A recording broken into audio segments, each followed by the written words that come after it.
Bom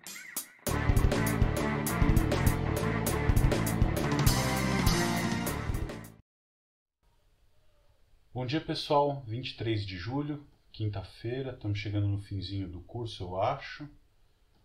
Então vamos seguir. Na aula passada a gente estudou um pouquinho o que era o espaço tangente a uma subvariedade do Rn, né? E a gente vai continuar então falando do que é uma variedade ser orientável, né?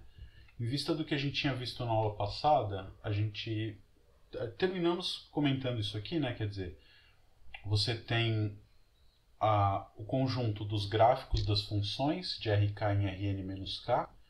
O gráfico dá um subconjunto do Rn que é uma subvariedade de dimensão K, né? Então, os gráficos de funções são variedades. A gente viu que se você tem uma função, a imagem inversa, você tem uma função de Rn em Rn-K, a imagem inversa de um valor regular dessa função também é uma variedade de dimensão K. E a gente sabia que o espaço tangente dela em cada ponto era o núcleo da diferencial dessa função. E o que a gente tem é que todo gráfico pode ser visto como a imagem inversa de um valor regular, imagem inversa do zero, para a função que é simplesmente g de xy igual a y menos f de x, né? Você prova rapidinho que o zero é um valor regular disso aí e, portanto, a pré-imagem do zero é uma subvariedade de dimensão K e o núcleo vai ser exatamente, o espaço tangente vai ser exatamente o núcleo da diferencial da G, né? Ou seja, o complemento ortogonal dos gradientes das entradas da G, tá bom? E a classe maior de todas, né, que tem, é a que a gente está estudando em geral, que são as variedades de dimensão K no Rn. E o que a gente vê, falando rapidamente, é que todo gráfico é imagem inversa de um valor regular e a gente provou que imagem inversa de valor regular é uma variedade, né? Então, e a gente tinha visto um resultadinho no final da aula passada dizendo que localmente toda variedade é um gráfico e, portanto, também imagem inversa de algum valor regular, né? Pega y menos a função que define o gráfico localmente, então você consegue isso, né? A gente vê claramente que essas inclusões são próprias, né? Quer dizer, você não tem, existem imagens inversas de funções de valores regulares que não são gráficos, por exemplo, a esfera.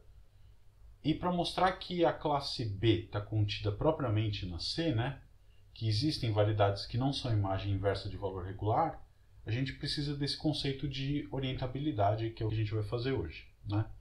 Então, variedades não orientáveis não são imagem inversa. O que a gente vai provar é que, depois que souber o que é orientabilidade, é que a imagem inversa de valor regular produz sempre uma subvariedade orientável do Rn, tá? Então vamos passar um pouco para as coisas mais técnicas, né? Para definir orientabilidade, a gente tem que definir o que é duas parametrizações ou dois sistemas de coordenadas serem compatíveis. Tá? A definição é essa que vocês estão vendo. A gente pega uma variedade de dimensão K. Se você tiver duas parametrizações, parametrização e sistema de coordenadas para a gente é a mesma coisa, tá? Às vezes você chama de sistema de coordenadas a função inversa, a alfa menos 1, a que sai da variedade para o RK, né?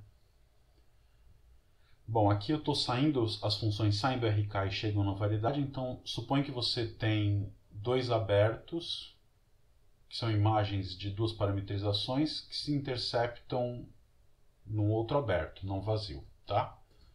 Então a gente vai dizer que essas duas parametrizações vão ser compatíveis se a função mudança de coordenadas, né, que ocorre entre abertos do RK, ou seja, você pega beta a menos 1 da interseção de V0 com V1 e define essa função alfa menos 1 bola beta ali, né? Então eu vou dizer que essas duas parametrizações são compatíveis se o jacobiano dessa mudança de coordenadas tem determinante positivo em todo ponto do domínio dessa composta, tá? Que o determinante jacobiano é diferente de zero em todo ponto, a gente já sabe porque essa alfa menos 1 bola beta é sempre um diffeomorfismo, né? Então o det é diferente de zero. A única coisa que eu não quero é que ele troque de sinal. E aí você vai pensar alguma coisa e fala, bom, mas como é que pode trocar de sinal se ela nunca vale zero, né? E o determinante jacobiano é uma função contínua. Isso pode acontecer, a gente vai ver exemplos agora, tá? Então, de maneira equivalente a dizer que as parametrizações são compatíveis, isso quer dizer que a mudança de base entre as duas bases dadas pela alfa e pela beta para o TPM tem um det positivo, né? Lembra, quem são as bases? São a imagem da base canônica pela diferencial da alfa, dá uma base para o TPM, e a imagem da base canônica pela d beta dá outra base lá no TPM. O que eu quero é que, de maneira equivalente ao determinante lá embaixo ser positivo, é equivalente a dizer que a matriz de mudança de base entre essas duas bases tem det positivo. É exatamente a mesma coisa, tá? E aqui é o lance, né? O que a gente tem, então talvez caiba um desenho aqui, né? Se você tem a... Bom, pode ser preto mesmo. Se você tem a tua variedade aqui e tem, sei lá, esse é o V0 e aqui é o V1, tá? Você tem um ponto P que é comum às duas. Então é aquele desenho de sempre, né? Aqui eu estou fazendo uma coisa em dimensão 2. O zero eu estou pondo aqui contendo a origem, tá?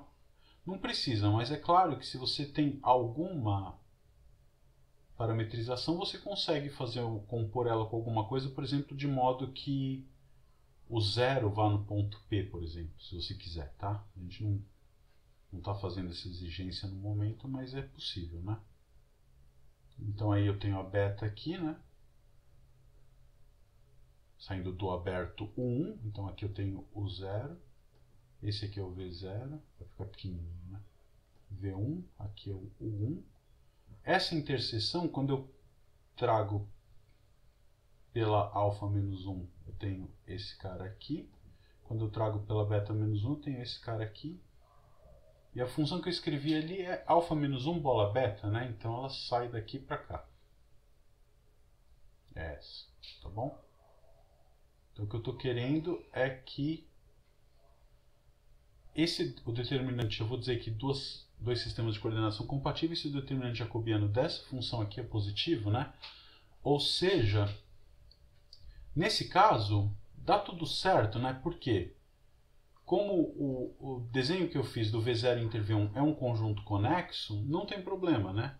Se o determinante jacobiano é positivo num ponto, e ele é sempre diferente de zero, ele vai ter que ser positivo em todos os pontos, tá? Então, é o que eu estou dizendo na frase aqui embaixo, né? Se você tem que beta menos 1, a inversa da interseção do V0 com o V1, é um conjunto conexo, então o sinal do determinante não vai mudar. É o teorema da conservação do sinal, né? Mas o que acontece é que, em geral,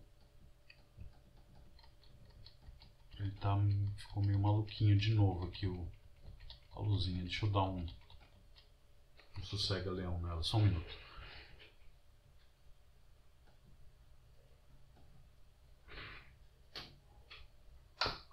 Então, o que acontece em geral é que o beta menos 1 da V0 inter V1 não é conexo.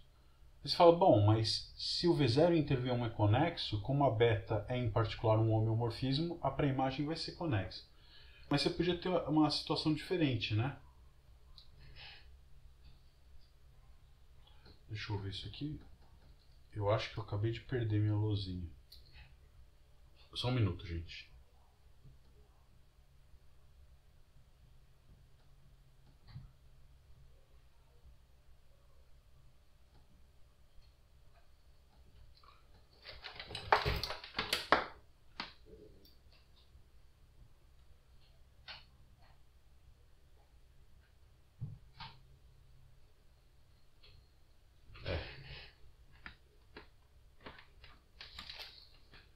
Regra universal, né? Você troca de USB, as coisas parecem que voltam a funcionar. Tá tudo em ordem. Deixa eu ver. Ok, ok. Tá. Vamos lá. Então, o V0 inter V1 não precisa ser conexo. Você pode imaginar uma situação, por exemplo, onde a imagem da alfa dá uma coisa assim e a imagem da beta é uma coisa assim, né? Então você pode ter que a interseção não é conexa, tá bom? Então, isso aqui, esses dois caras achurados poderiam ser o V0 inter V1. E aí a pré-imagem disso não vai ser conexa, tanto pela beta quanto pela beta menos 1 quanto pela alfa, né? Tá? Então, é isso que acontece, ela não é necessariamente conexa. Cara, tá muito maluco isso aqui. Bom, vamos ver se estabilizou, né? Tá, então ele não é conexo. Então a gente tem o conceito de dois sistemas de coordenadas ou parametrizações serem compatíveis. Às vezes quando eu falo carta é o nome padrão para a inversa, tá? Então a gente chama a alfa que sai do RK chegando na variedade de parametrização ou sistema de coordenadas e alfa menos 1 é o que vai ser uma carta para a gente, tá bom? Então, quando o conjunto é conexo, esse sinal é constante, mas pode calhar dele não ser conexo, e aí você pode ter um sinal diferente em cada componente conexa desse conjunto, da pré-imagem da interseção dos abertos lá da variedade, tá? Então, a gente vai definir o que é um atlas de classe CK, porque eu vou querer dizer o que é um atlas compatível, né? Então, um atlas, como eu falei, é um sistema, a gente tem cartas, né? Essas funções, as inversas, que saem da variedade para RK, a gente chama de cartas ou mapas. E quando você junta todas essas cartas ou mapas que cobrem a tua variedade, você tem um atlas, bem no espírito do que é um atlas de geografia, né? Uma coleção de mapas cuja reunião cobre todo o objeto que você está mapeando, no caso, sei lá, o planeta, o globo terrestre, o que for, e você quer que essas coisas se comportem bem quando elas se intersectam, né? Então, se você tem um mapa que cobre um pedacinho que também é coberto por outro mapa, você quer que a coisa funcione bem. Isso quer dizer que essa função alfa menos 1 bola beta e a sua inversa são diffeomorfismos, tá? Mas na nossa linguagem, eu vou dizer que um atlas de classe CK é então uma coleção de parametrizações, de modo que as imagens delas cubram toda a variedade M, e ser uma parametrização quer dizer o quê? Que ela é um homeomorfismo de posto cheio, tá? Diferenciável com posto cheio, tá bom? Então, a gente vai dizer que um atlas é compatível se quaisquer duas parametrizações contidas nesse atlas são compatíveis entre si, tá? Então, eu vou dizer que um atlas é compatível maximal ou máximo quando você não tem nenhum atlas compatível da mesma classe de diferenciabilidade que contenha ele propriamente. Ou seja, o que é um atlas compatível máximo? É o conjunto de todas as parametrizações que são compatíveis entre si e que são parametrizações, tá? Então, eu já botei todo mundo que podia pôr lá dentro. Então, se você quiser pensar num aberto, que é contido propriamente nesse UI, a alfa restrita está lá dentro, está todo mundo lá dentro, tá bom? Então, o que a gente tem? Dado um atlas compatível, se você cria um atlas compatível para a tua variedade, então vai ter um único atlas máximo ou maximal que o contém, tá? Esse atlas compatível maximal é o que a gente chama de estrutura diferenciável compatível para a tua variedade. Uma estrutura diferenciável é dar um atlas maximal para a variedade. Com isso você define de brinde quem são todas as funções diferenciáveis definidas na tua variedade, tá? Então, porque uma função vai ser diferenciável em cima de uma variedade se ela é composta com suas parametrizações ou os elementos do atlas for uma função diferenciável de RK em R, né? Então, tudo bem, a gente tem isso, um único atlas maximal compatível, né? Ou seja, com todo mundo tendo mudança de coordenadas com determinante jacobiano positivo. Então eu vou dizer que uma variedade de dimensão k dentro do Rn é orientável se existe pelo menos um atlas compatível. Aqui, esse k não é o mesmo aqui, desculpa, tá? É de classe CR. Uma variedade de dimensão k no Rn, ela vai ser orientável se tiver um atlas compatível de classe CR sobre M, onde R é a classe de diferenciabilidade da variedade. Tem uma pergunta aqui no chat, deixa eu ver. Por que vale a observação da unicidade do atlas maximal, Lorenzo? É o seguinte, se você... É uma coisa tipo lema de Zorn, né? Você pega todos os atlas... Pega teu atlas A e vai colocando todos os caras que são compatíveis. Tá bom? E aí, uma hora isso atinge um elemento maximal porque ele está... Vamos dizer, você tem o conjunto do atlas com todas as funções, as parametrizações, não necessariamente compatíveis entre si, então eu vou trilhando uma cadeia crescente de atlas compatíveis entre si, todos eles contendo o atlas original A. Tá bom?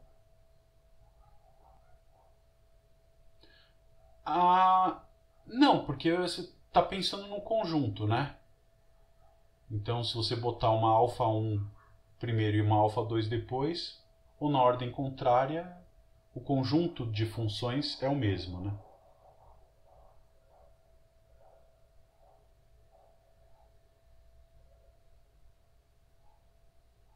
Tá certo? É a coleção de todas as funções compatíveis entre si.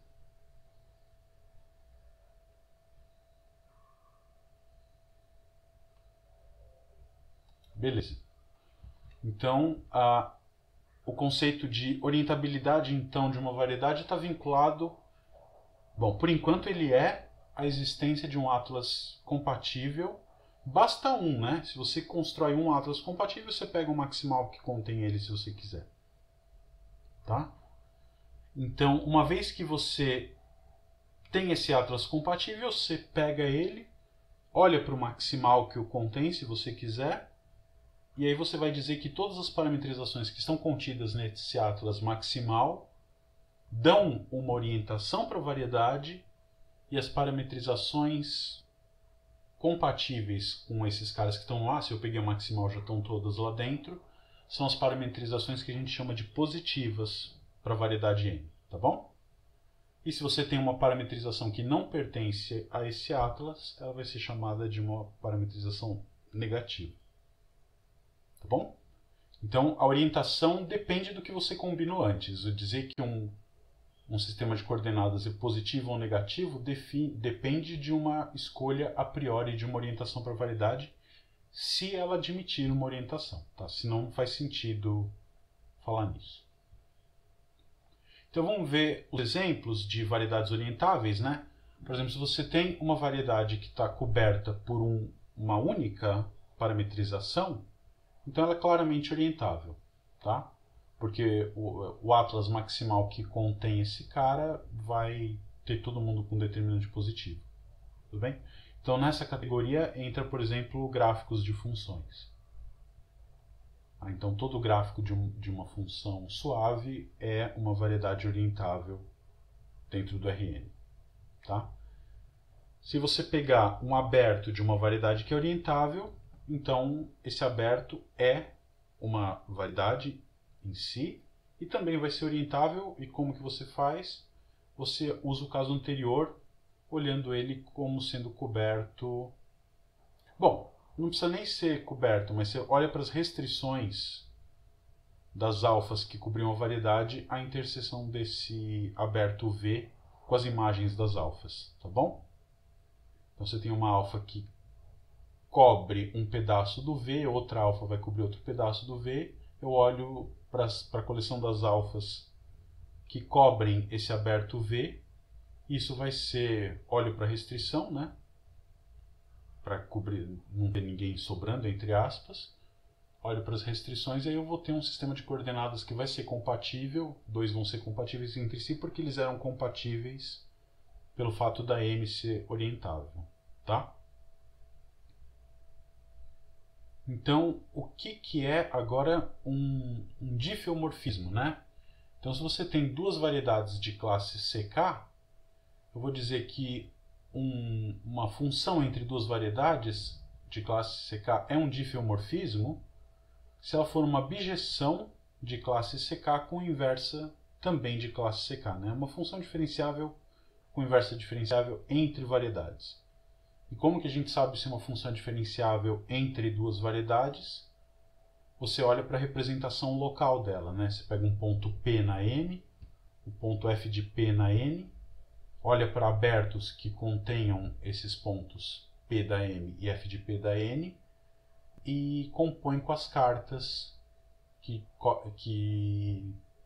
vêm desses abertos, ou com as parametrizações que chegam nesses abertos.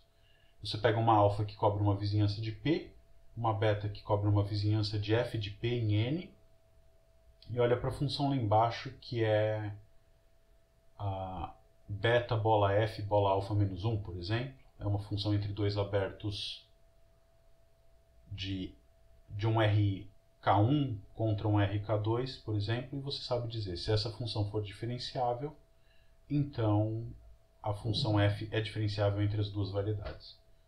No caso de um difeomorfismo, eu vou querer que essa representação local lá embaixo seja um dífio também, né?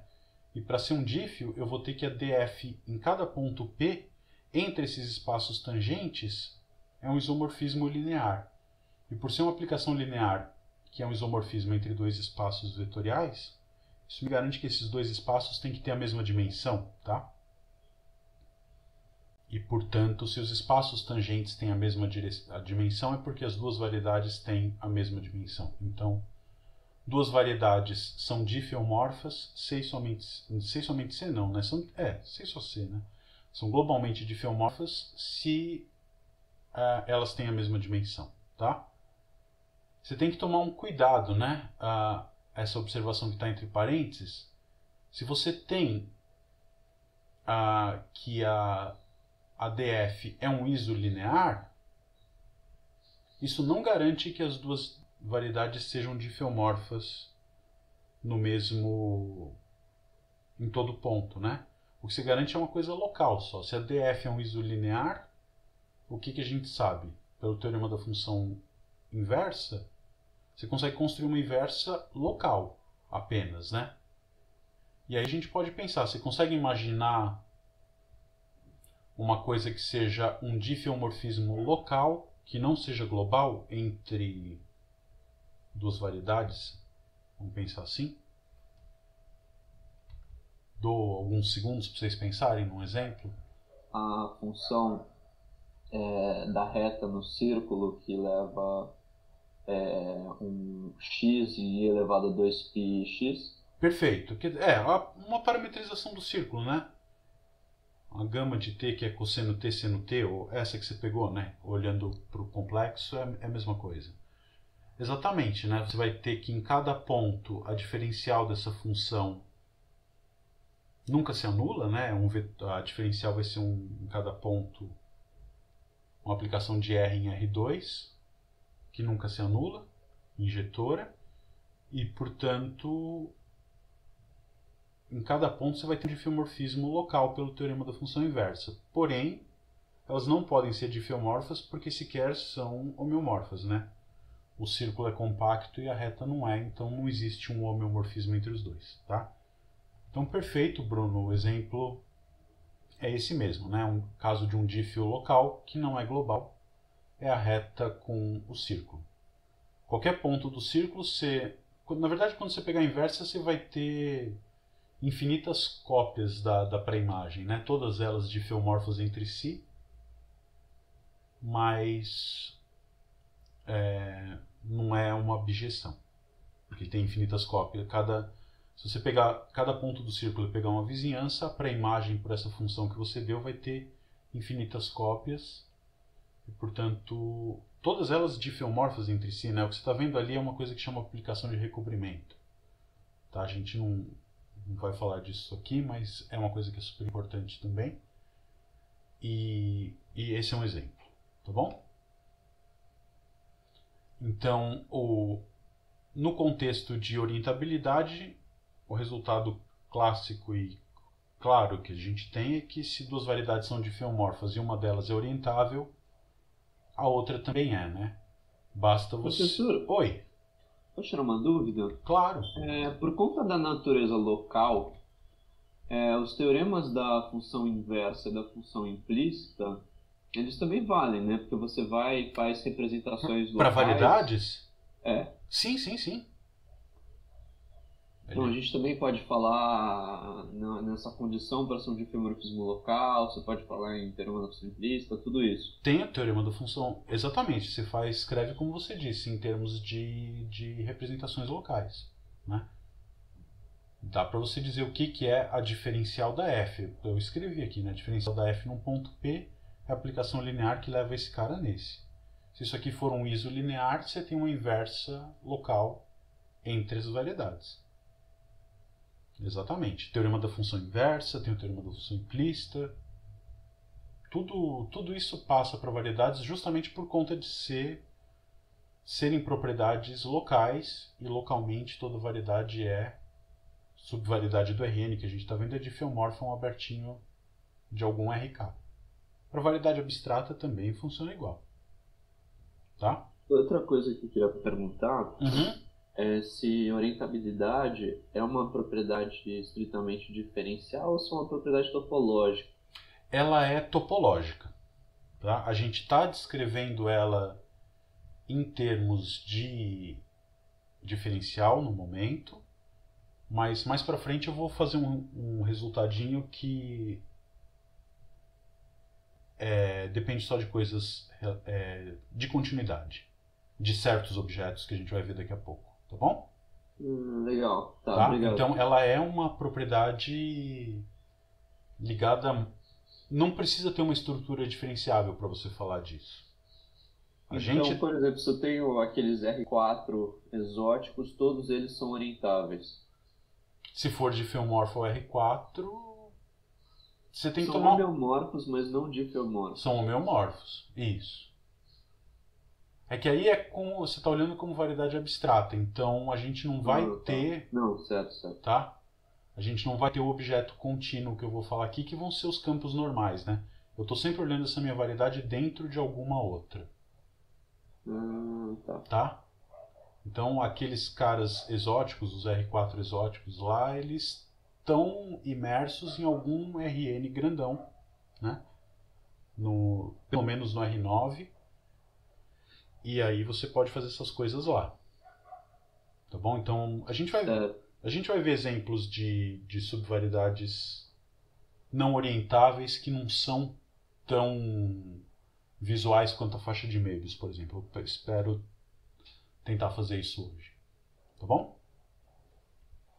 Então, o que a gente está dizendo é que se você tem diffeomorfismos entre duas subvariedades do Rn, a orientabilidade é preservada por isso. E o que a gente vai ver depois, já vou adiantar, assim, se a sua tua variedade está dentro de algum Rn, por exemplo, se ela tem dimensão 1 a menos do que o ambiente, ela vai ser orientável somente se eu conseguir construir um campo de vetores normal à variedade em cada ponto, que é contínuo e nunca se anula. Tá? Então você vê que é uma propriedade de continuidade, né? Por outro lado, ser um campo normal está ligado a ser perpendicular ao espaço tangente. Para ter espaço tangente, a gente está falando de diferenciabilidade, né? Então tem que tomar algum cuidadinho aí, mas com o homeomorfismo já basta se você tomar um cuidado com quinas, por exemplo, um cubo ou coisa assim. Tem um conceito de variedades com cantos, né? Corners, e aí você... É mais do que ter bordo, ela tem uma quina. Então aí você parametriza ela por uma vizinhança de um aberto do primeiro quadrante do Rn, por exemplo. Ou do primeiro octante do sei lá como é que chama, com dimensão mais alta, né? Mas um aberto do RK com todos os pontos com coordenadas maiores ou iguais a zero. Então você pega um aberto do RK e intercepta com esse subconjunto fechado. E eu vou dizer que os abertos desse fechado são interseção, como a gente fez com os HKs, né? Esse tem variedades com quina. E aí você consegue definir o que é uma estrutura diferenciável, o que é uma função de filomorfismo, tudo igual. Tá? Vamos lá. A gente tem, então, essa coisa do difilomorfismo preservar a orientabilidade. E tem um jeito também, assim, se você tem uma parametrização que é positiva em algum sentido, eu consigo, a partir dela, construir uma parametrização que é negativa. Eu consigo reverter o sinal de uma parametrização. E como é que a gente faz isso? Tá? Aqui é um modelo, um protótipo, e você precisa estender isso um pouquinho, né? Se você tem uma variedade de dimensão k no Rn e pega uma parametrização, a gente consegue construir, a partir dessa parametrização, uma outra parametrização, de modo que o determinante jacobiano da original com qualquer beta onde isso faça sentido tem o sinal oposto ao da alfa-til que a gente construiu com essa mesma beta. Tá bom? Então, se a alfa bola beta, beta menos 1 bola alfa, né, a transição de coordenadas tem determinante jacobiano positivo, eu consigo construir a partir dessa alfa uma alfa-til que a transição vai ter determinante negativo e vice-versa. Tá? O truque é basicamente você tomar um difeomorfismo entre os abertos o 0 e o 1. Né? O 0 e o 1 são dois abertos do RK. Tá? Então eu pego um dífio entre eles cujo determinante jacobiano tenha sinal negativo. Então, um exemplo possível é, supõe que teu aberto U tem alguma simetria em torno da origem, tá? Eu posso, por exemplo, trocar o sinal da primeira coordenada, né? A diferencial disso aqui é quase a identidade, eu sou na primeira posição que é menos 1, então det é menos 1. E aí, quando eu compuser a alfa com essa xi, eu vou ter uma alfa-til que é, quando composta com a beta menos 1, vai ter determinante jacobiano negativo se a alfa tinha positivo e positivo se a alfa tinha det negativo, tá bom? Você pode pegar algum dífio que troca orientação, né? Você fala, mas como é que eu vou fazer isso no caso geral? Sei lá, você pega algum ponto, você pega teu aberto, você pode fazer uma translação para a origem, quer dizer, você pega teu ponto P, ele vai ter um aberto com um certo ponto x0 que é mapeado em P, eu componho esse cara com alguma coisa que traz para a origem, e pego um abertinho menor ali e faço a reflexão dentro daquele aberto. Por exemplo, eu vou ter um sistema de coordenadas que é a restrição do anterior, que eu ainda vou poder compor com a beta menos 1 e vai ter sinal negativo. Tá? Então, esse 1, ele vem, a alfa-til é determinada a partir da fórmula da alfa e do zero. Né? Você pode trazer para a origem, refletir, empurrar de volta se quiser, com outra translação, e a translação tem o jacobiano, é tranquilo, né? Quando você calcula a derivada com a composição com essa translação, essa parte desaparece. Tá bom? Então dá sempre para você trocar o sinal de um sistema de coordenadas. Ou seja, se ele era, você tem uma alfa que era negativa em relação a todas as outras que você já fixou como positivas, eu consigo dar uma mexidinha nela e transformá-la numa positiva que entra.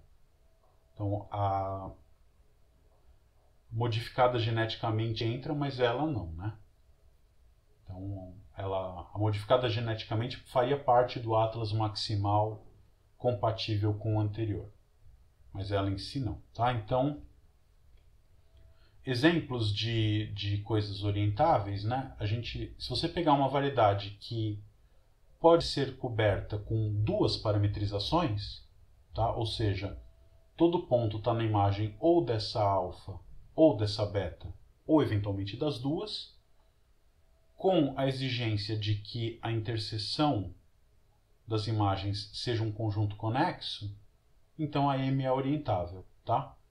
Então, se eu parametrizo, eu estou com um exemplo concreto disso na cabeça e eu vou deixar você pensar no seu também.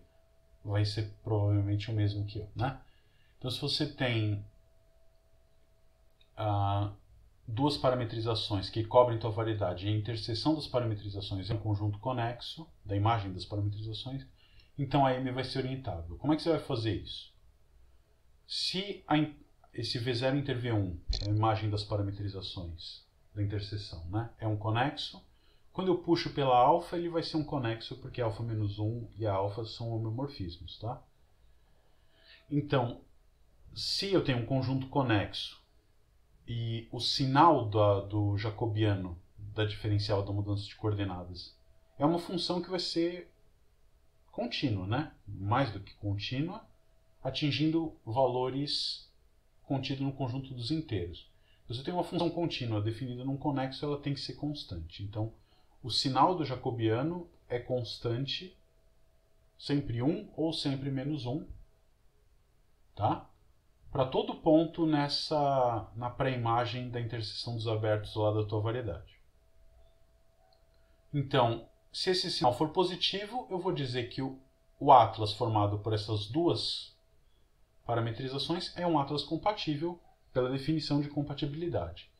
Se esse sinal for negativo, eu reverto o sinal da alfa, por exemplo, e aí eu vou ter uma alfa til aqui que vai ser compatível com a beta e vai dar tudo certo. Tá bom? Eu vou ter um atlas compatível cobrindo a tua variedade. E se eu tenho um atlas compatível cobrindo a variedade, matou. Ela é orientável e, portanto, eu posso olhar para o atlas maximal que contém essas duas cartas aqui, essas duas parametrizações. Tá? O exemplo concreto é mostrar que toda esfera com dimensão maior ou igual que 2 é orientável. E como é que a gente faz isso? A gente usa as projeções estereográficas, né? Então pega P como, por exemplo, sendo o polo norte da esfera, Q como sendo o polo sul. Eu vou olhar para V0 como sendo o aberto da esfera, que é ela inteira menos o polo norte, e o outro como sendo o aberto ela inteira menos o polo sul. Como a dimensão é maior ou igual que 2, isso é importante aqui, a interseção desses dois conjuntos, o que é? É a esfera menos esses dois polos, que é um conjunto conexo. Tá? Conexo por caminhos, até, se você quiser. Então, eu cubro a esfera com as projeções estereográficas, a interseção das duas imagens das parametrizações é um conjunto conexo, e, portanto, eu vou ter parametrizações de classe C infinito, e aí acabou, né? Concluo que a esfera Sn com n maior ou igual que 2 é orientável. Você fala, bom, e o S1, né? O círculo. Por que o círculo é orientável? Esse argumento não funciona. Por quê? Porque na hora que eu tiro o polo norte e o polo sul, né? Do círculo no plano, quer dizer, o ponto 0, 1 e o ponto 0, menos 1, eu fico com dois arcos de circunferência que não dá um conjunto conexo. Tá certo? Mas aí o que a gente faz? A gente faz no braço essa coisa, né? Eu olho exatamente para as fórmulas das projeções estereográficas, né? O mapa que leva a alfa, essa aqui é a projeção estereográfica pelo polo norte. Então eu pego a função que para cada ponto do... Deixa eu ver se eu consigo... Não sei se sabem fazer essa conta, né? Mas aí está aqui. Se você tem um círculo no plano... Deixa eu ver se eu consigo...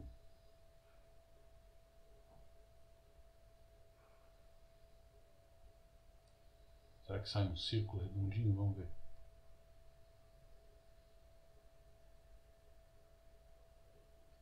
Ó. Você vai fazer o quê? A alfa... Eu vou desenhar quem é alfa menos 1, na verdade, tá? Deixa eu fazer um pouquinho mais simples. Você pega qualquer ponto aqui do teu círculo. Eu vou pegar... Esse aqui é meu P, tá? Eu pego o segmento de reta. Caiu fora aqui, né? Ele vai furar a reta real em algum lugar, tá bom? Então, para cada ponto do círculo, eu vou ter um único ponto T aqui. Esse aqui é o alfa de T, tá bom? Então, eu escrevo a equação da reta que sai do ponto 0,1, passa pelo círculo e descubro o lambda que faz ele lá ty igual a 0. Esse vai ser meu t. Então a função alfa menos 1 é que pega um ponto do círculo e dá o t. A alfa é a inversa. Isso cobre todo o círculo menos o polo norte. E a fórmula da alfa é exatamente essa aqui, né? Para cada t, o alfa de t vai ser isso. E a beta eu repito a mesma coisa, né?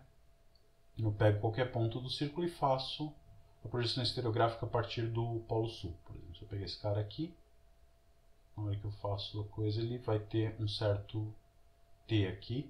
Esse aqui vai ser o beta de t, tá bom?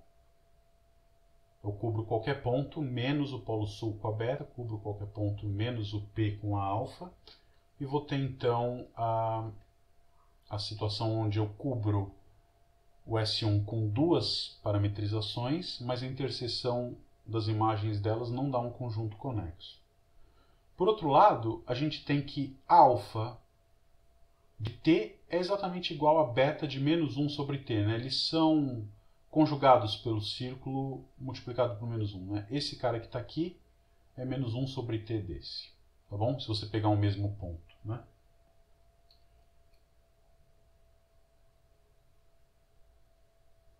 Tudo bem? Então dá isso aqui e aí o que a gente faz? Então a gente tem quem que é alfa bola beta menos 1, por exemplo, ou beta menos 1 bola alfa. Isso vai dar menos 1 sobre t. E quando você calcular a derivada disso, vai dar 1 sobre t ao quadrado, que é positivo. Então eu consegui alfa e beta, nesse caso concreto, são um atlas que cobre a variedade toda, e a mudança de variável, né, não saiu aqui, mas o d beta menos 1 bola alfa é 1 sobre t ao quadrado, que é sempre positivo. Portanto, achei um atlas compatível para o círculo S1, portanto ele é orientável. Tá bom? Então, todas as esferas Sn são orientáveis, olhando elas como subvariedade do Rn mais 1 para fazer a projeção estereográfica. Esse outro resultado também é um pouquinho técnico, mas vamos lá, né? Se você pega um atlas coerente maximal de classe CR e uma parametrização que não está nesse atlas, ou seja, a mudança a diferencial da xi bola alfa menos 1 vai ter determinante jacobiano negativo para toda a alfa que está em A. Tá bom? Então é isso que eu estou dizendo, que qualquer cara de fora vai ter determinante jacobiano negativo em todos os pontos da interseção. Como é que você prova isso? Chama de A o conjunto dos pontos que estão ao mesmo tempo na imagem da xi e da alfa, onde alfa é uma parametrização que está no teu atlas coerente maximal. A ideia aqui é dizer assim, olha, quem é positivo está no seu clubinho e os caras negativos estão de fora sempre, né? Então eu pego os caras que estão na imagem de uma alfa, que tem determinante jacobiano da mudança de coordenadas negativa, e chamo de B os caras que estão na imagem da xi e de uma outra beta, de modo que a beta também está em A e tem determinante jacobiano positivo. Tá? O fato de A ser um atlas garante o quê? Que o teu conjunto V, que é a imagem da xi, é exatamente a reunião dos conjuntos A e B, né? Porque todo ponto do teu aberto V vai estar na imagem de alguma das alfas ou betas que estão em A, porque A é um atlas. Então eu tenho que o meu conjunto V é a reunião desses dois caras aí, A e B. Se eu tiver algum ponto P que está na interseção de A e B, o que vai acontecer? Eu vou ter que o determinante da alfa menos 1 bola xi é positivo, por um lado, e o determinante dessa mudança de coordenadas, por outro lado, é negativo. Né? Então, não existe ninguém que está na interseção de A e B ao mesmo tempo. Então, o V, que é a reunião de A com B, é uma cisão não trivial de V, tá claro? Então eu tenho um conjunto não vazio, tenho uma cisão de um conjunto V por um cara que é não vazio e o outro é conexo, né? Eu estou pegando o V com aberto conexo. Então, como o V é conexo e eu tenho uma cisão com um deles não vazio, definição de conexidade implica que o outro é vazio, que o B é vazio. E, portanto, o conjunto dos pontos que estão na imagem de alguma parametrização, de modo que a transição com aquela xi tenha determinante positivo, é vazio. Ou seja, todos os caras, se você tem uma xi que não está no atlas A, ela vai ter determinante de transição negativo em todos os pontos, com todos os caras, se o teu conjunto imagem ali for conexo. Tá bom? Como consequência, a gente consegue mostrar que se uma variedade tiver um atlas coerente de classe C1, então ela vai ter um atlas coerente de classe CK. Aqui, desculpa, se M é uma K-variedade de classe CR, tá? Então, para ficar certinho, aqui é classe CR. E aqui, então, eu vou construir um atlas de classe CR também. Então, se a tua variedade admitir um atlas coerente de classe C1, eu garanto um atlas coerente de classe CR. Então, eu não preciso ficar procurando funções com o mesmo grau, parametrizações compatíveis com o mesmo grau de diferenciabilidade. Basta que elas sejam de classe C1. E o truque é aquele argumento de maximalidade, né? Se eu achei um atlas de classe C1 coerente, eu pego o atlas maximal de classe C1 coerente e olho para todos os caras de classe CK que estão lá dentro com um aberto conexo. Aí o que eu faço? Ele é um subatlas, entre aspas. Não, na verdade, ele não precisa cobrir tudo, né? Mas como ele está dentro de K, alfa e beta são sempre coerentes. Se você pegar qualquer ponto da tua variedade, vai ter um aberto V, tal que se você pegar qualquer xi, que é uma parametrização cobrindo aquele V, ela vai ter que ser uma parametrização de classe CK, porque tua variedade é de classe CK. Então, de duas, uma. Se a xi está nesse atlas original, o atlas de classe C1, e é de classe CK, então ela vai estar no atlas AK. Se ela não tiver, o que você faz? Reverte a orientação dela e aí você vai ter então uma xitil que vai estar no atlas AK. Então o que a gente mostrou? Que qualquer ponto, se eu consigo um cara coerente de classe C1, eu consigo uma vizinhança de um cara que eu cubro com uma parametrização coerente de classe CK também. Então, eventualmente invertendo a orientação, mas basta ter um atlas coerente de classe C1 para uma variedade de classe CR, que eu vou ter um atlas coerente de classe CR também. Você não precisa ficar achando função com o mesmo grau de diferenciabilidade, basta C1, tá? Então, a gente vai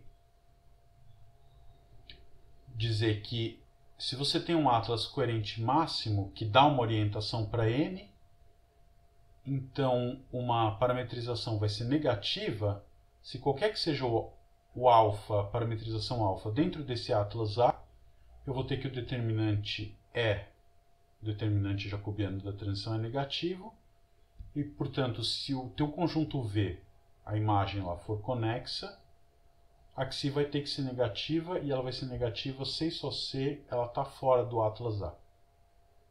E aí, de novo, né, duas parametrizações negativas são sempre coerentes entre si, porque aí o determinante jacobiano entre elas vai ser positivo, você vai multiplicar dois números negativos, né?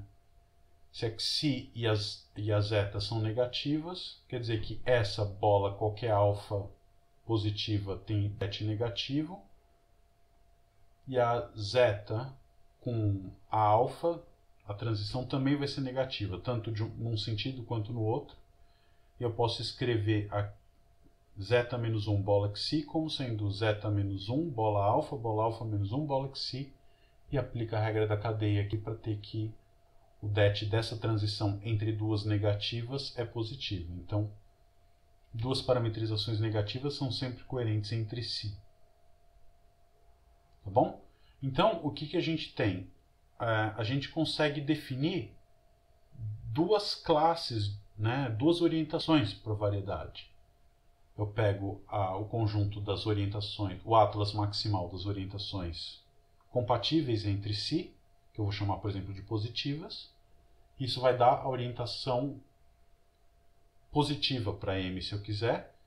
E o conjunto de todas as outras parametrizações que não são compatíveis com aquelas anteriormente consideradas, eu vou ter que elas vão ser compatíveis entre si. Tomo o atlas maximal que contém esse conjunto, atlas maximal coerente que contém esse conjunto, ele vai definir uma orientação onde todo cara que está de um lado, a transição de coordenadas de todo cara que está de um lado com todo cara que está do outro lado, se fizer sentido, ela tem determinante jacobiano negativo. Então, eu dou duas orientações, como a gente falou para espaços vetoriais lá atrás, né? Você tem, a gente vai tipicamente trabalhar fixando uma orientação, e aí você pode eventualmente considerar a orientação oposta. Vai ter, para os teoremas que a gente quer fazer, para o teorema de Stokes, por exemplo, vai ter uma orientação que é a orientação conveniente para que a fórmula do teorema de Stokes seja válida do jeito que está. Vai ser apresentada, né? Então você vai ter uma orientação para a variedade, essa variedade vai ter um bordo, então eu vou ter uma orientação que vai ser induzida pela orientação do interior da variedade no bordo, de modo que essas coisas sejam compatíveis e valha uma fórmula igual a que a gente viu para integração em cadeias, desde que estejam fixadas essas orientações corretamente, né? A orientação da variedade e a orientação que essa variedade induz sobre o seu bordo. A gente já viu que o bordo de uma variedade de dimensão k é uma variedade de dimensão k-1 sem bordo, né? Então, eu vou ter, sei lá, você pega a esfera maciça como variedade tridimensional, né? Ela vai ter eu fixo uma orientação para ela. Essa orientação vai induzir uma orientação compatível ou coerente no bordo, que é a casca da esfera, que é uma variedade de dimensão 2, a superfície esférica, variedade de dimensão 2 sem bordo. Então vai ter uma orientação, eu posso orientar a superfície esférica de duas maneiras diferentes. Isso a gente vai ver daqui a pouco, que tem a ver com escolher o vetor normal, apontando para fora ou para dentro da esfera. E eu vou ter uma orientação para 3 variedade, que é a esfera maciça. Então, uma vez escolhida a orientação para a variedade esfera maciça, vai ter uma escolha conveniente da superfície esférica, da orientação da superfície esférica, normal para fora ou para dentro, que vai fazer valer os teoremas de Stokes.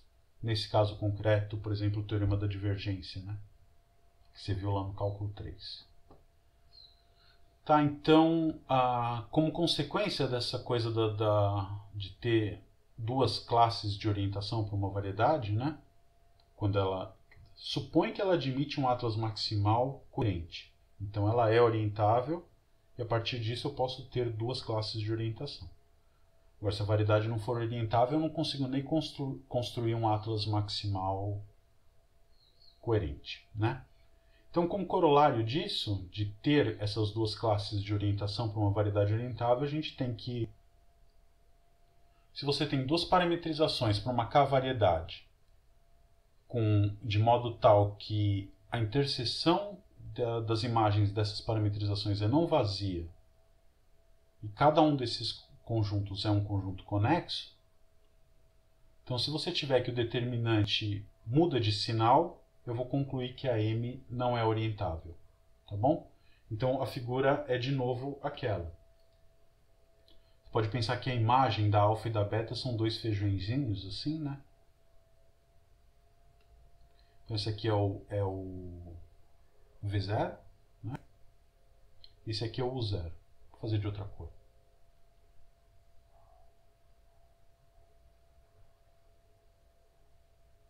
Esse aqui é o V1. Isso. A interseção é esse cara aqui, né? não é conexo, e aí eu posso ter o direito o determinante vai ser o mesmo, vai ter o mesmo sinal em todos os pontos dessa componente conexa, e sinal oposto, pode acontecer isso, né? De ter o sinal oposto em todos os pontos dessa outra componente conexa. Então, em laranja está ali para a gente o V0 inter V1. E aí aqui o sinal é sempre o mesmo, porque o sinal desse determinante é uma função contínua, definida num conjunto conexo, tomando valores num conjunto discreto. Ela tem que ser constante. Então, ou aqui é sempre mais e aqui é sempre menos. Podia calhar dos dois terem o mesmo sinal, mas aí não tem graça, né? Então, se acontecer de aqui ter um sinal e aqui ter outro, é certeza que minha variedade M não é orientável, tá? Como é que a gente faz isso? Se ela fosse orientável, então, pelo fato de trocar de sinal, esses dois atlas não podem estar no mesmo atlas maximal coerente. E também não pode acontecer de uma estar em A, estar num atlas maximal coerente, de todas coerentes com aquele cara, e o outro não, né? Começando a aparecer uns pontinhos malucos aqui. Parou? Parou? Então tá. Se ela fosse orientável, os dois não podem estar no mesmo atlas coerente, e também não pode acontecer de um estar numa e outra não. Por quê? Porque troca de sinal, né? Então, se trocou de sinal, os dois não podem estar no mesmo, e também um não pode estar no outro e não, porque vai ter um pedaço que o sinal do jacobiano é o mesmo. Então, o que pode acontecer? Os dois estarem não pode, um estar e o outro não, também não pode. Finalmente, resta o caso que nenhum dos dois está no atlas A. Então aí você ia concluir o quê? Que as duas são negativas em relação àquele atlas maximal das coerentes entre si. E se elas estão fora de A, as duas estão no mesmo, naquele A estrela que eu chamei. E aí daria contradição, porque se elas estão no conjunto das parametrizações negativas em relação ao atlas A, o determinante jacobiano teria que ter sinal positivo entre elas. E não tem, porque aqui é positivo e aqui é negativo, por exemplo. Tá? Então, é impossível de você ter elas orientáveis nesse caso. Tá? Então, se você cobrir tua variedade com dois caras que o determinante jacobiano troca de sinal em componentes conexas diferentes, o V0 e o V1 tem que ser conexos, tá? Por favor, senão eu poderia ter coisas, né? Dois pedaços, duas componentes conexas do V0 se interceptando com duas componentes conexas do V1, cada uma com seu parzinho, e aí estaria tudo bem, né? A gente não quer isso. Tá? Então, o que a gente conclui?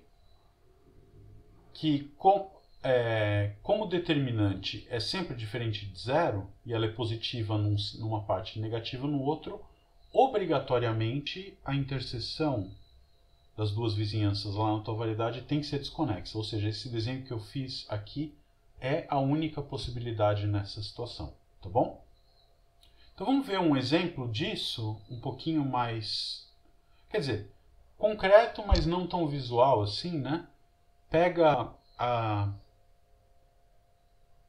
o R6, tá? E eu vou olhar para o conjunto de todas as matrizes 2×3, né? Matrizes com duas linhas e três colunas.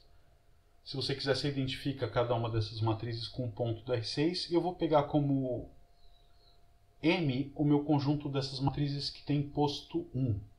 Tá bom? Então, eu estou pegando... se você botar todo mundo numa linha só, né? São vetores do R6, dessa maneira, tá?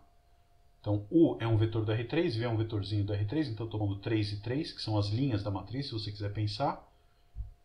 Não pode ser ambos nulos. Por que não podem ser ambos nulos? Porque se ambos fossem nulos, eu teria uma matriz com posto 0, está fora.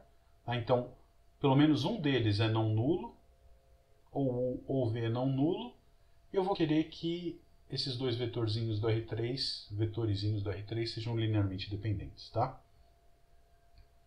Então, essa é a minha variedade M, conjunto das sextuplas onde as 3 primeiras e as 3 últimas são múltiplas uma da outra ou a outra da uma, tá? E não vale a sextupla identicamente nula. Então essa M, eu nem sei se é uma variedade ainda, né? Mas eu vou dar um sistema de coordenadas para ela, vou dar parametrizações e vamos tentar ver o que dá isso, né?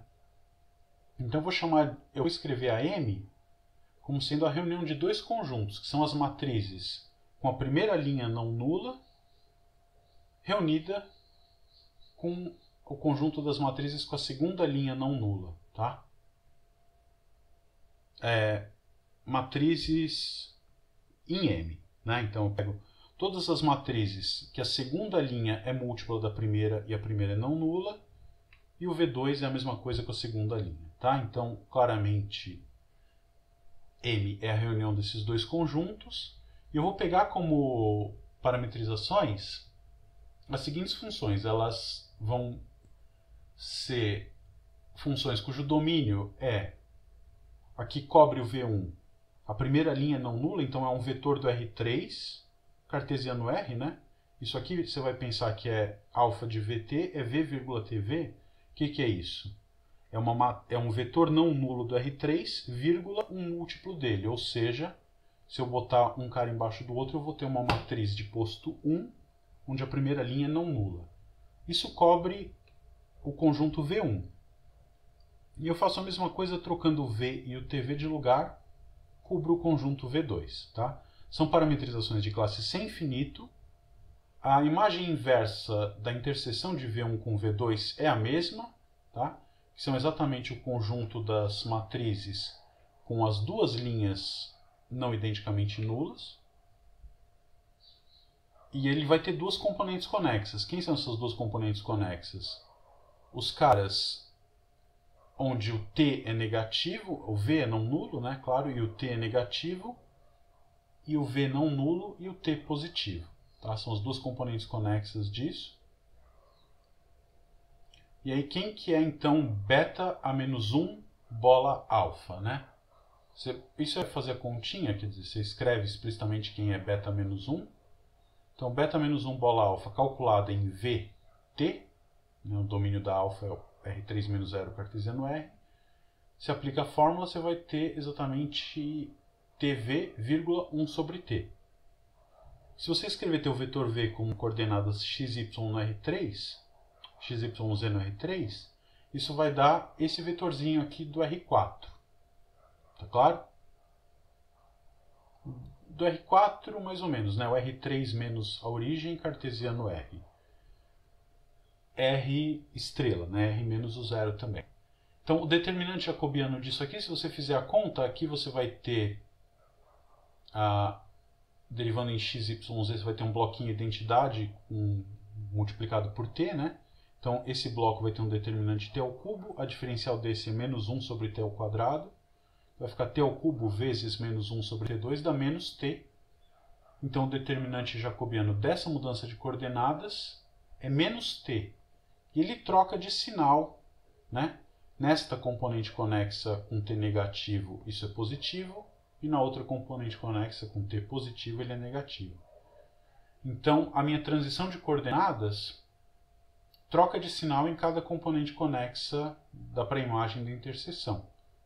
Cobrir M por abertos, isso aqui você pode pensar que é um abertinho do R4, né? Então eu cobri a minha M com duas parametrizações por abertos do R4, então ela é uma variedade de dimensão 4. As alfas são de classe sem infinito, então é uma variedade de dimensão 4, de classe sem infinito dentro do R6, que não é orientável. Tá bom? O conjunto das matrizes de posto 1 é uma variedade de dimensão 4 no R6, uma subvariedade de dimensão 4 no R6, que não é orientável. Tá? O desenho é mais ou menos aquele colorido que eu fiz aqui. Tá bom? Você vai ter um pedaço aqui onde o determinante jacobiano é positivo e outro onde ele é negativo. Tá bom? Dúvidas? Vamos em frente, então. Vamos tentar caracterizar as coisas em termos de campos de vetores, né? A orientabilidade de uma subvariedade do Rn em termos de campos de vetores. E para isso a gente precisa falar do que é o espaço normal a uma variedade, né? Então você pega uma subvariedade de dimensão k do Rn, a gente vai definir como TPM perp, tá? É o que a gente chama de espaço normal, o conjunto de todos os vetores do Rn que são ortogonais aos vetores tangentes a M, né? Então todos os vetores em cada ponto que são perpendiculares ao espaço tangente à variedade.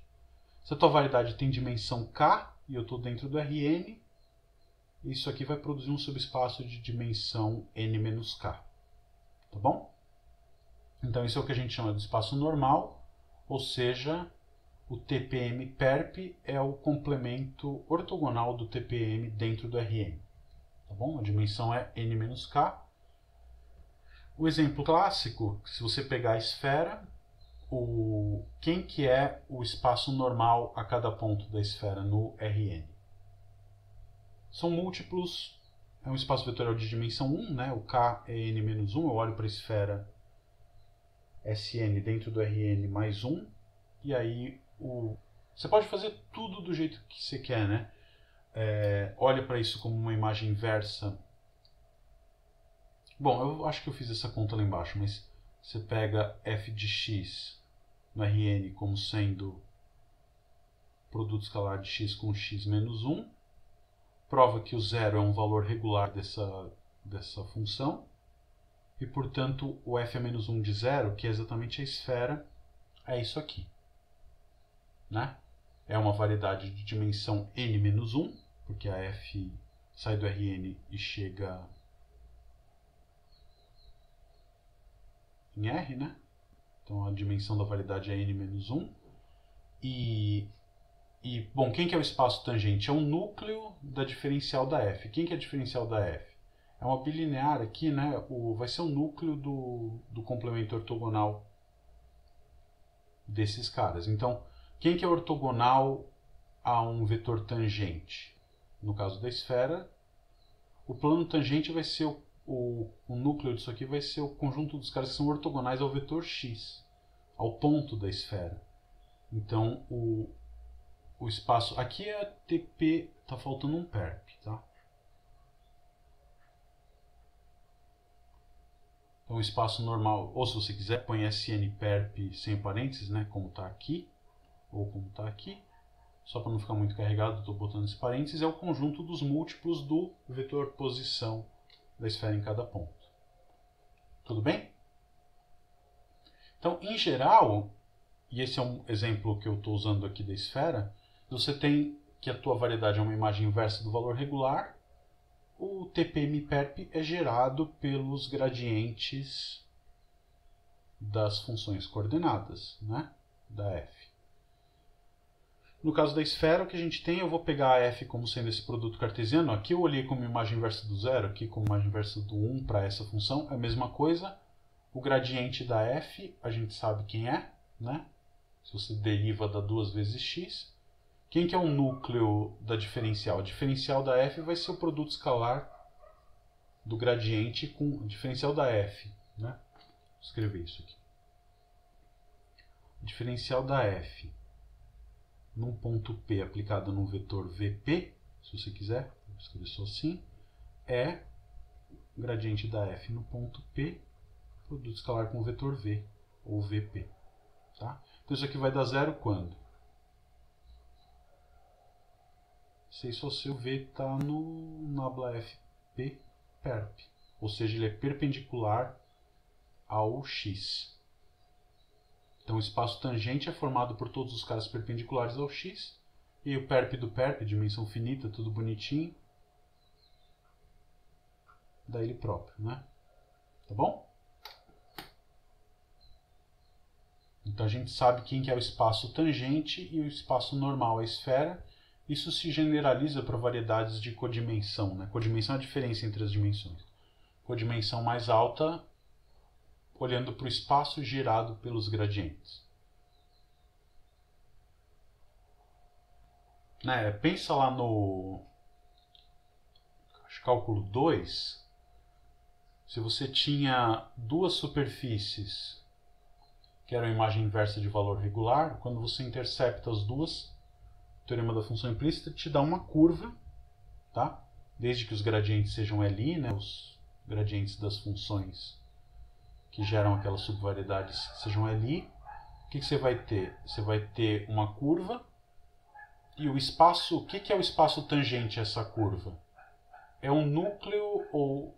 Bom, não vamos falar em núcleo, mas é o complemento ortogonal do espaço gerado por esses gradientes, né? Isso sai da regra da cadeia. E o que é o espaço normal àquela curva? É justamente em cada ponto o span dos gradientes dessas duas funções. Então, se eu pego, por exemplo, uma f de R3 em R2 e pego um valor regular dessa f, a pré-imagem desse valor regular vai ser uma curva, que está indo de R3 no R2, é uma variedade de dimensão 1. Vai ser uma curva cujo espaço normal é gerado pelos gradientes das componentes da f, né? Você olha cada uma delas como uma olha para f e g de R3 em R, ou olha para o par f, g de R3 em R2. Quando você olha para o par f, g de R3 em R2, o que você vai ter? O gradiente da f, o gradiente da g aqui dentro. Tá bom? Então, a gente vai dizer isso. E o que é um campo de vetores? Então, um campo de vetores sobre uma variedade, um campo de vetores normal, é um campo de vetores definido em M, de modo que para cada ponto P eu vou escolher um vetor naquele ponto, e esse vetor tem que morar no TPM perp. Então a gente tinha visto, por exemplo, o que era um campo de vetores no Rn. Em cada ponto eu escolho um vetor do Rnp. O que é um campo de vetores tangente? Em cada ponto eu escolho um vetor em cada ponto P, um vetor do TPM. O que é um campo de vetores normal? Em cada ponto eu escolho um vetor do TPM perp. Então é o desenho de sempre, né? Você tem tua variedade M aqui embaixo. Eu penduro, né, o fibrado. Isso aqui é o protótipo do fibrado, né? Vou entrar nesses nomes. Mas para cada ponto P, eu penduro alguma coisa aqui, né? Pode ser o TPM ou o TPM perp. Eu escolho aqui um víndice P. Tá, e essa fibra é o TPM perp.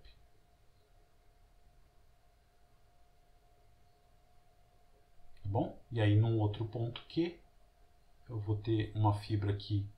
Se a variedade for bonitinha, né? Tiver dimensão constante, como a gente está tratando aqui o tempo todo, todos esses caras são espaços vetoriais de mesma dimensão e, portanto, isomorfos. Então eu vou ter um mapa que para cada ponto associa um vetor. Então o que é um campo de vetores normais? É uma curva aqui dentro.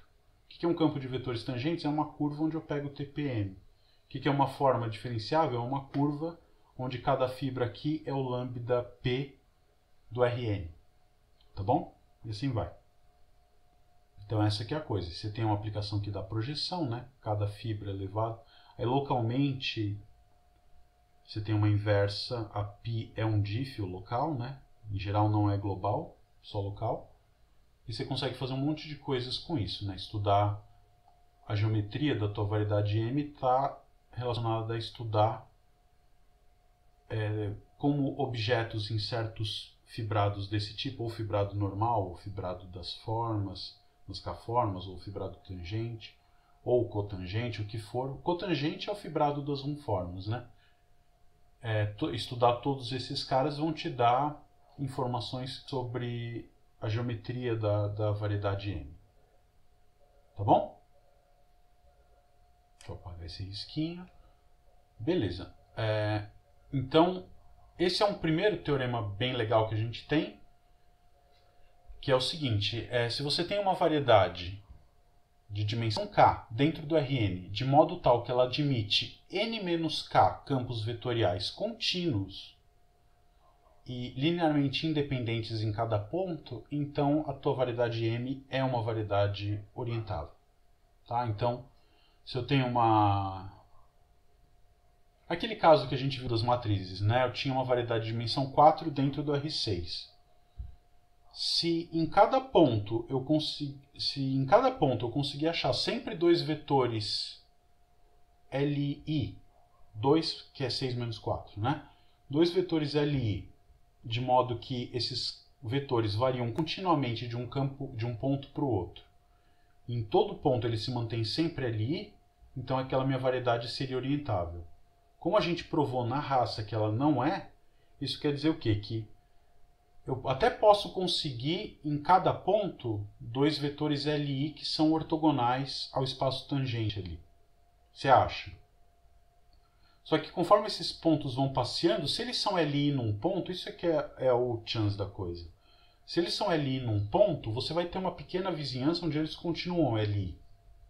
Né? Porque a gente sabe que o posto só aumenta. Então, você vai ter uma pequena vizinhança onde eles continuam LI. Só que o que eu estou dizendo é que essa vizinhança não pode ser a variedade inteira. Ou seja, se eu estiver andando com esses campos, ao longo da variedade, eles vão começam LI num ponto, eles vão continuar LI por um momento, mas em algum lugar, ou eles vão ficar paralelos entre si, ou um deles vai zerar, ou os dois. Tá bom? Geometricamente é isso que tem que acontecer para a variedade não ser orientável. Se você pensar em codimensão 1, você vai ter então um campo de vetores normal, contínuo. Um vetor LI quer dizer que ele é não nulo, né? Então é um vetor não nulo que varia continuamente ao longo da tua superfície ou da tua variedade ali de dimensão n dentro do Rn mais 1. Tá? Como é que a gente prova esse teorema no caso geral? A ideia é a seguinte. Vamos pegar um atlas de classe C1 de modo que o domínio seja conexo. Tá? E aí eu vou pegar esses n-k campos vetoriais que são LI e vou colocar no final, tá? Então eu estou olhando para uma função φ, que é o quê? Não sei se você já matou, né? Mas os del alfa, del x1, todos esses caras aqui, o que eles fazem? Quem é o conjunto das combinações lineares deles? Esses caras aqui, eles geram o TPM, né? Bom, como x está variando aqui, é o alfa de x m. Em cada ponto, esses vetores são LI, porque alfa é uma parametrização, eles geram TPM, e esses caras aqui, como são normais e LI, eles vão gerar quem? O perp. Então eu tenho aqui uma coleção de n vetores LI em cada ponto da tua variedade. Então eles são uma base, juntos eles formam uma base para o Rn índice alfa de x.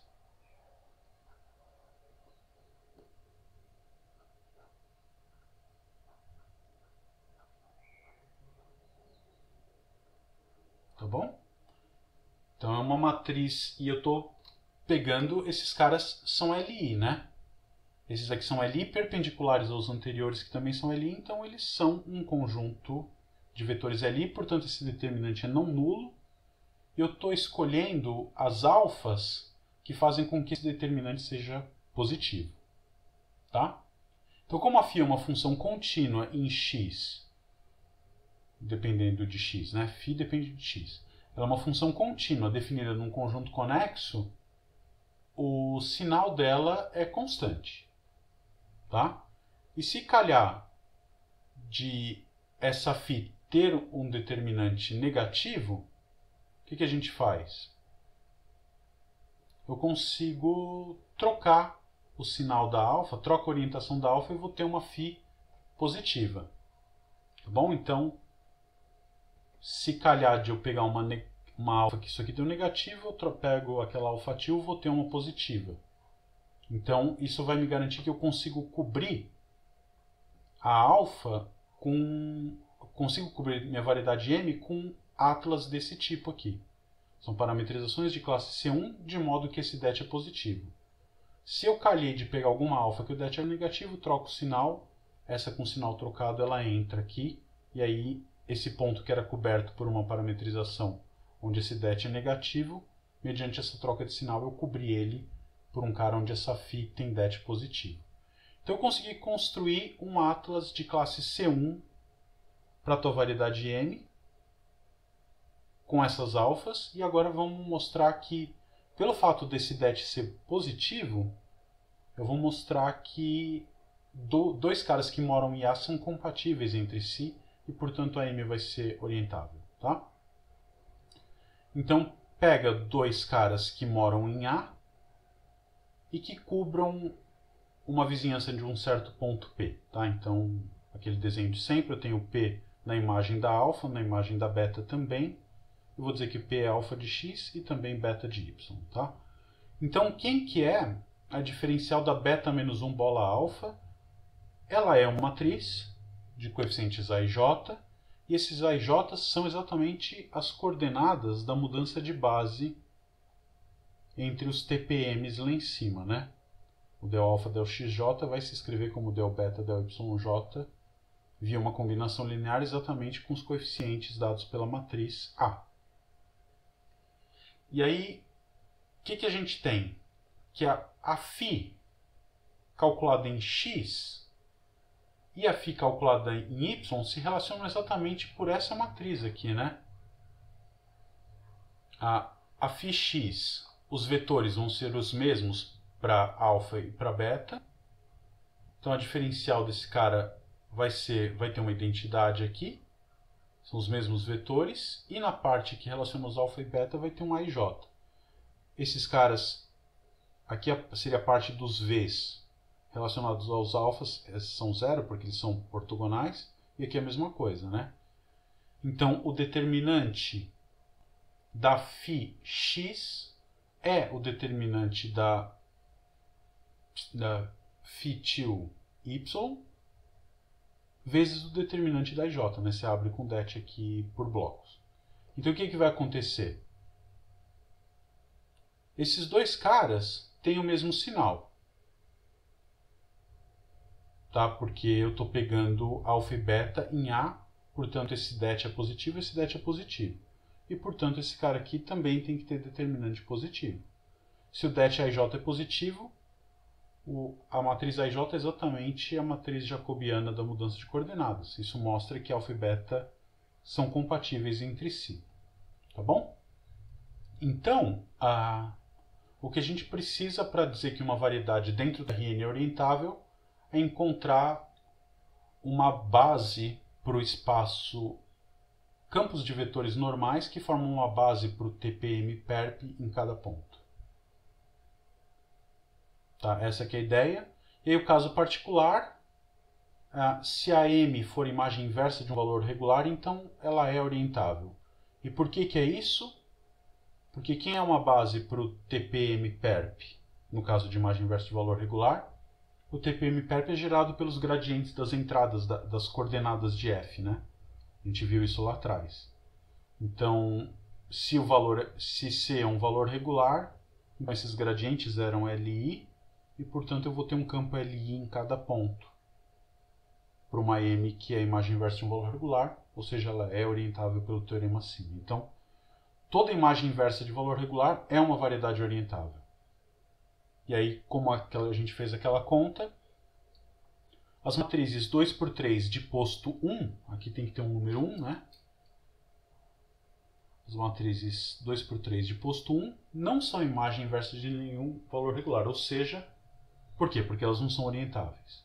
Então não existe nenhuma função f de R6 em R2 de modo que, sei lá, valor regular 0, né? De modo que f é menos 1 de 0 dê as matrizes de posto 1. E por outro lado, a gente vê que o grupo ortogonal é uma variedade orientável, né? Dimensão n vezes n menos 1 sobre 2. É uma variedade orientável, por quê? Porque a gente viu que ela é a imagem inversa da identidade pela função x vezes x transposto. Tá bom? Então, ON é orientável e, portanto, qualquer subconjunto aberto dele vai ser orientável também.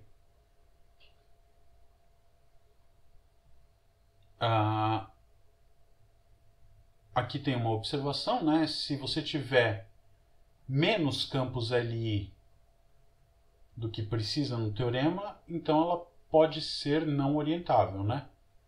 É fácil, pega alguma variedade que seja não orientável dentro do RN, e aí eu penduro, olha esse RN dentro do... Faz de conta que eu achei só R campos LI. Tá? Então esses R campos eu ponho os caras da base canônica aqui no final. O que eu vou ter? R campos LI que são ortogonais a M, mas eles estão em número que não é suficiente para garantir a orientabilidade da M. Então você pega alguma coisa não orientável, tipo as matrizes de posto 1, dentro do R6, bota esse R6 dentro do R8, por exemplo, e pega os dois últimos caras da base canônica do R8.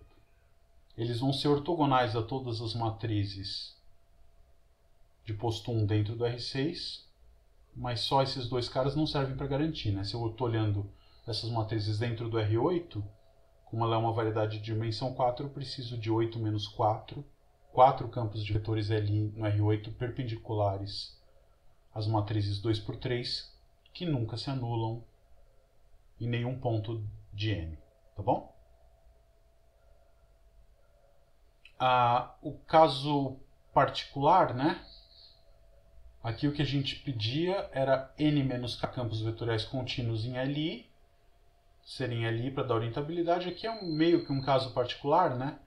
Se a tua variedade tem codimensão é a diferença entre as dimensões do ambiente e a dela, codimensão 1, ela vai ser orientável se e só se existe um campo contínuo único, tá? Que nunca se anula, ou seja, que é LI. Então, é um se e só se, aqui não é se e só se, né? Se eu tiver n menos k campos vetoriais, LI em cada ponto, então ela é orientável. Aqui eu não falei da volta, mas no caso de codimensão 1, vale a volta também, né? A gente tem uma demonstração aqui, eu acho que eu repito isso depois. Não sei porquê, comecei de novo, né? Então vamos fazer a partir daqui, né? Então se você tem... Deixa eu ver como é que nós estamos de horário. 5 minutos. Deixa eu só terminar esse teorema e falar desse exemplo, e aí a gente para, tá? Acho que é um bom ponto. Então a gente vai ter que ela vai ser orientável se eu conseguir achar um campo de vetores normal a M que nunca se anula. A volta é exatamente o teorema anterior. Tá? Se tem um campo de vetores, que é a diferença entre essas dimensões, né? n menos 1 menos n, a volta é o teorema, e agora aqui a ida, né? Como é que eu vou provar que, se ela é orientável, existe um campo de vetores que não se anula em todo ponto? Tá, então, a ideia é a seguinte. Eu preciso mostrar que, localmente, isso sempre dá certo, né? Claro, em cada ponto eu tenho espaço tangente, eu pego o vetor normal ali, que existe não nulo. Agora eu preciso ver que esse vetor normal varia continuamente de um ponto para o outro, e se ela for orientável, eu consigo provar que ele varia continuamente e nunca se anula. Então, em cada ponto, o que eu faço? Eu escolho um vetor normal unitário que tem, tranquilamente, né? Você pega esses del, os caras que geram TPM, e completa para uma base do RN, uma base ortonormal. Quer dizer, não precisa nem aplicar Gram-Schmidt aqui, tá? Você pode, por exemplo, esse cara pode estar definido como produto vetorial desses N caras anteriores. Tá? Então eu pego se ela é orientável, eu tenho uma alfa positiva, eu completo e escolho esse meu campo de modo que esse det é positivo. Tá? Isso aqui não vai depender da parametrização positiva tomada, porque se eu pegar uma outra beta que é positiva, o produto vetorial vai dar um vetor múltiplo desse aqui, múltiplo com o mesmo sentido. E aí eu normalizo para os dois ficarem unitários. Tá? Então não tem problema. Então, numa vizinhança do ponto P, eu consigo esse campo contínuo e funciona bem porque localmente a gente sabe que se a variedade localmente toda variedade é a imagem inversa de um valor regular, então eu consigo cobrir ela por parametrizações de modo que ela seja imagem inversa do valor regular E esse cara aqui, o gradiente dessa f, como eu estou com a dimensão 1, é uma f de Rn mais 1 em R, né? Eu consigo um campo normal unitário. E o que eu faço? Eu pego, então, em cada ponto, esse cara não se anula. Nas transições de coordenada vai funcionar tudo bem. E como todas são positivas, esse gradiente vai estar, entre aspas, apontando para o mesmo lado. Então eu pego esse campo que posso plugar o gradiente da f aqui, ou se o det deu negativo, eu pego menos o gradiente da f, normalizo, vai dar positivo.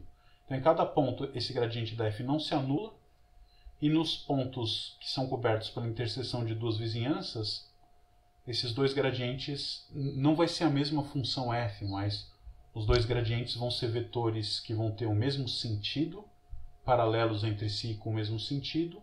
Na hora que eu divido cada um deles pela sua norma, eles vão ser o mesmo vetor unitário em cada ponto. Tá? Então é assim que você mostra que, se ela for orientável, você constrói o campo. A gente está usando que localmente toda variedade é a imagem inversa do valor regular. Se você quiser usar que é localmente gráfico de uma função também, pode. E você constrói o vetor como sendo o vetor normal ao gráfico de uma função no Rn. Né? A gente tem essa fórmula, é o gradiente da f, vírgula, menos 1, né? Por exemplo. Aí você escolhe menos 1 ou 1, de modo que esse det seja positivo. Tá? O exemplo que a gente tem clássico é a faixa de Möbius, né? Todo mundo sabe como constrói ela a partir de um retângulo. Você constrói esses retângulos e identifica os lados colando este vértice neste aqui e esse vértice nesse. Se você tentar fazer isso com papel, vai ficar mais ou menos. O meu desenho aqui também está mais ou menos. Tá, mas essa é a tua variedade. Ela é obtida a partir de uma... Ela não é um cilindro, né? O cilindro você cola esse com esse e o de baixo com o de baixo. O que eu faço é inverter o jeito de colar. Esse intervalo é colado nesse, invertendo os pontos. Tá, e aí tem 20 mil brincadeiras que você pode fazer, né? O que eu sugiro, por exemplo, é, se você nunca fez isso, pega um retângulo, faz um retângulo bem estreito e comprido, vai ficar mais fácil de você manipular. Passa uma caneta de uma cor no meio dele de um lado e de outra cor no meio dele do outro. Aí você constrói a faixa de Möbius e você vai ver uma coisa engraçada acontecendo. E aí a minha sugestão é depois você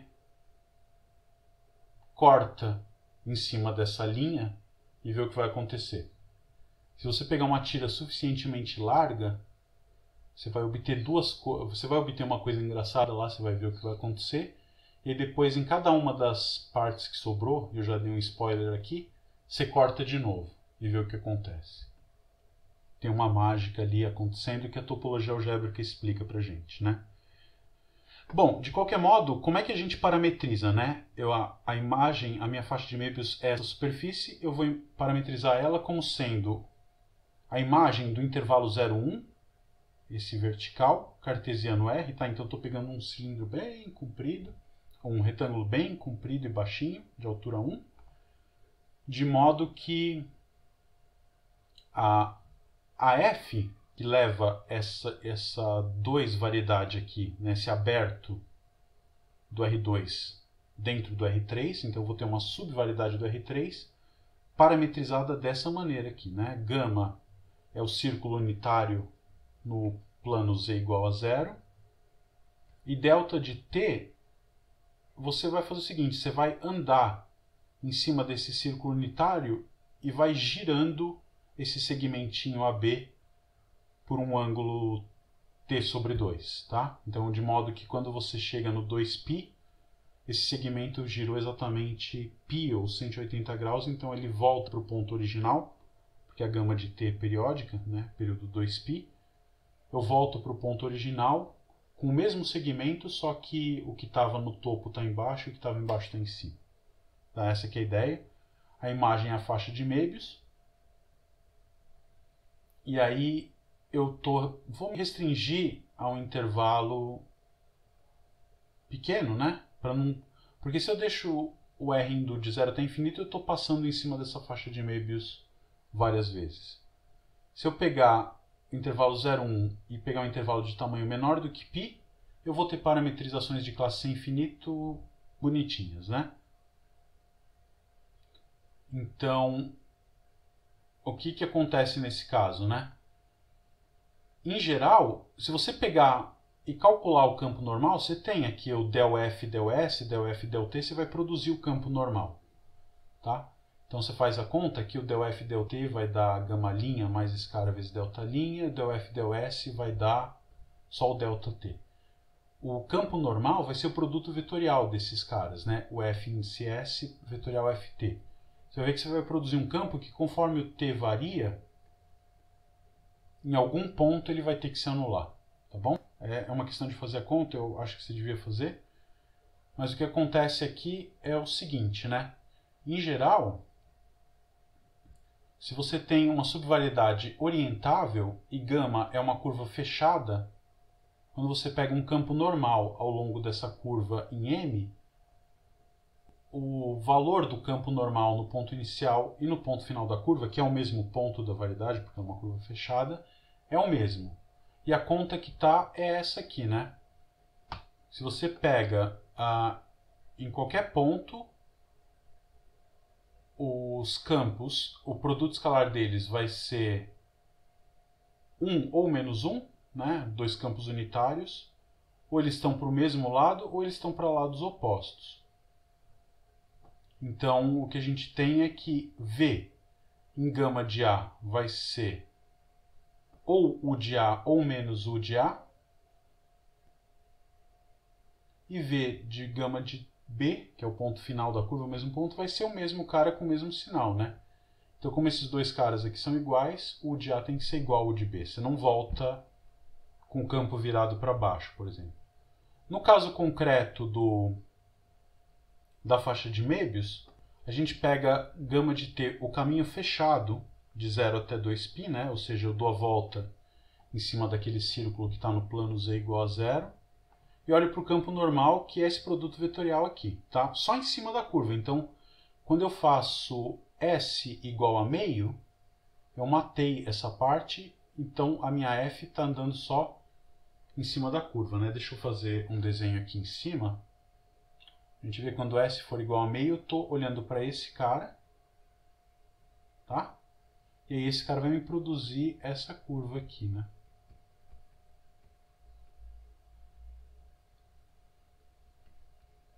Tá bom? E aí quando você começa, por exemplo, com t igual a 0, o teu campo normal ele está aqui, para fora ou para dentro, aí depende basicamente da ordem que você faz esse produto vetorial aqui, né? Então esse cara aqui vai ser o U de 0, e o U de 2π vai ser um cara lá para dentro, paralelo a ele, né? Porque tem que ser normal. Esse aqui vai ser o campo oposto, ou seja, eu não vou ter, ele virou de lado, né? E se ele virou de lado, vai ter que ter em algum momento, ele vai ter que se anular. Porque se ele nunca se anulasse, a variedade seria orientável e eu chegaria no mesmo ponto com o mesmo campo de vetores. Tá bom? Então, na próxima aula a gente, acho que já deu nosso tempo, né? Passou um pouquinho até. Na próxima aula a gente vê esse exemplo que é o plano projetivo, e aí a gente já começa a estudar a orientação no bordo de uma variedade, tá bom? A gente vai ver que o plano projetivo é um exemplo de uma variedade não orientável, porque na verdade ela contém uma coisa que é diffeomorfa faixa de Möbius lá dentro dele, tá bom? Então vamos parando por aqui, a gente se vê na terça, né? Vai ser quanto? Dia 28. E a gente tenta falar então da orientação induzida no bordo de uma variedade. Isso é uma coisa um pouco delicada, meio difícil de enxergar, mas eu tô aqui para tentar ajudar exatamente com isso, tá bom? Então a gente se vê na próxima terça. Bom restinho de semana, bom fim de semana para vocês. E cuidem-se de vocês e dos outros, tá bom? Um abraço então e até a próxima, gente. Tchau, tchau.